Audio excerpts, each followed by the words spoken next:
السلام عليكم ورحمة الله وبركاته. مدرب بيراميدز بعد الماتش قال يعني ان هم يعني يعتبر من احسن الفرق حاليا في افريقيا، وفيما معناه ان هم احسن فريق حاليا في افريقيا. الراجل قال لك احنا هنلعب 3 نهائيات في حوالي 10 ايام. بيلعب نهائي افريقيا وهيلعب نهائي كاس مصر، تمام، وعنده الدوري. الراجل ده دلوقتي بيقول ان بيراميدز من احسن الفرق في افريقيا، وده حقه. الحقيقه بيراميدز عملت موسم استثنائي جدا الحقيقه، ولازم تطلع من الموسم ده تحصد فيه اي بطوله.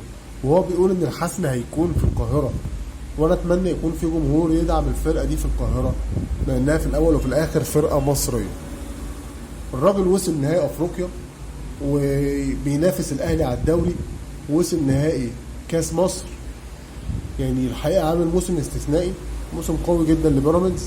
اتمنى يحصد فيه دوري ابطال افريقيا ويكون هو بطل افريقيا.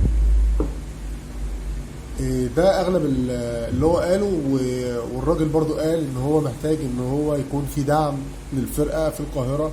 قصده اكيد على الجمهور، لان طبعا زي ما احنا عارفين ان بيراميدز مش فريق جماهيري، فاتمنى يكون في دعم جماهيري للفريق في القاهره. وشكرا.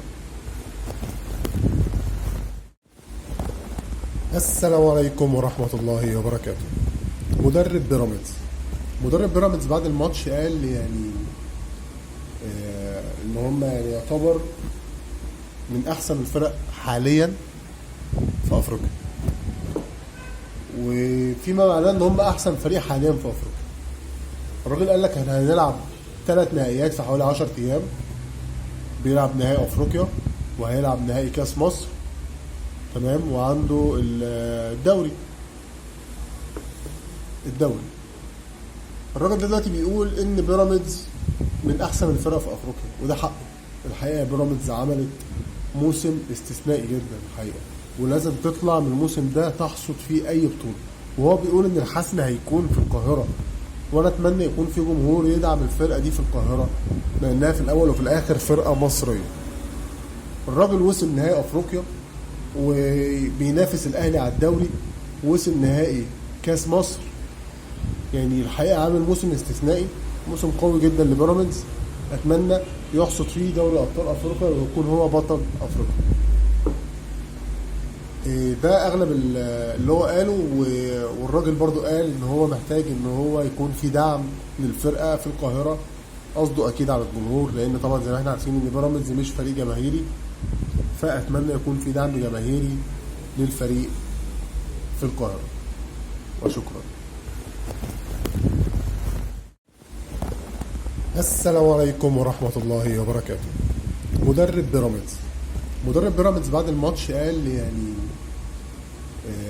ان هم يعني يعتبر من احسن الفرق حاليا في افريقيا، وفيما معناه ان هم احسن فريق حاليا في افريقيا.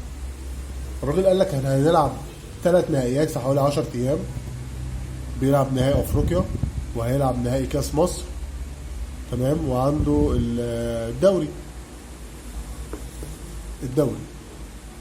الراجل ده دلوقتي بيقول ان بيراميدز من احسن الفرق في افريقيا، وده حقه. الحقيقه بيراميدز عملت موسم استثنائي جدا الحقيقه، ولازم تطلع من الموسم ده تحصد فيه اي بطوله.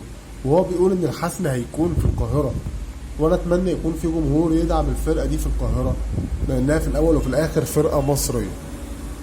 الراجل وصل نهائي افريقيا وبينافس الاهلي على الدوري، وصل نهائي كاس مصر.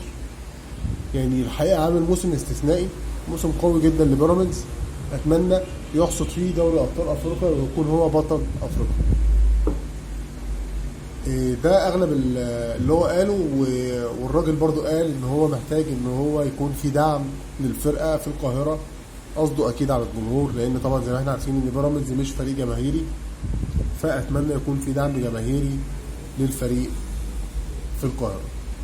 وشكرا.